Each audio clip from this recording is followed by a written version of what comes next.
இஸ்லாமிய மார்க்க சட்ட அறிஞர்கள் எப்படி மார்க்க சட்டங்களை வகைபிரிச்சிருக்கிறாங்களோ இதெல்லாம் செய்கிறது ஃபரது, இது வாஜிபு, இது முஸ்தஹபு, இது செய்கிறது மக்ரூ, இது ஹராம் என்று வகைபிரிச்சிருக்கிறாங்களோ அதே போல் இஸ்லாமிய வரலாற்று அறிஞர்களும் வரலாற்றை வகைப்பிரித்து வச்சுருக்கிறாங்க. இதெல்லாம் கட்டாயமாக படித்தே ஆகணும் ஃபரது. இந்த வரலாறு படிக்கிறது வாஜிபு, இதை படிக்கிறது மக்ரூ, இந்த வரலாறுகள் படிக்கிறது ஹராம் என்று வரலாற்றையும் வகைப்பிரித்து வச்சுருக்கிறாங்க. அந்த அடிப்படையில் ஒன்றாவது அல்லாஹுடைய தூதர் ரசூல் ஸல்லல்லாஹு அலைஹி வஸல்லமுடைய வரலாற்றை எல்லாரும் படிக்கணும். அப்படி படிப்பது ஃபரது ஐன் என்று உலமாக்கள் சொல்கிறாங்க. ரெண்டாவது மார்க்கத்தினுடைய கொள்கைகள், சில மார்க்க சட்டத்திட்டங்களை எல்லாம் விளங்குறதுக்கு சில வரலாறுகள் கட்டாயமாக படிச்சிருக்கணும். இப்படி இந்த வரலாறுகள் படிக்கிறது ஃபரது கிஃபாயா என்று குறிப்பிடுறாங்க.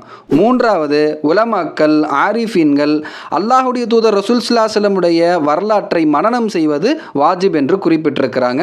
நாலாவது சஹாபாக்கள், அவுலியாக்கள், முன்வந்த அறிஞர்கள், நல்லோர்களுடைய வரலாறுகள் எல்லாம் படிக்கணும். இப்படி படிப்பதின் மூலமாக நம்முடைய ஈமானுக்கு வலு ஏற்படும் அப்படின்னு சொன்னால் அத்தகைய வரலாறுகள் படிப்பது மந்தூப், விரும்பத்தக்கது என்று குறிப்பிட்டு இருக்கிறாங்க. ஐந்தாவது நாடுகளுடைய வரலாறு, ஆட்சியாளர்களுடைய வரலாறு, இது மாதிரியான வரலாறுகள் படிக்கணும். அந்த வரலாறை படிப்பதன் மூலமாக நம்முடைய மார்க்கத்திற்கு எந்த பாதிப்பும் ஏற்படக்கூடாது.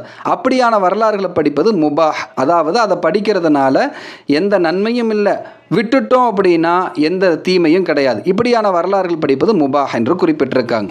ஆறாவது தேவையில்லாத பயனில்லாத வரலாறுகளை படிப்பது மக்ரூ என்று குறிப்பிட்டிருக்கிறாங்க.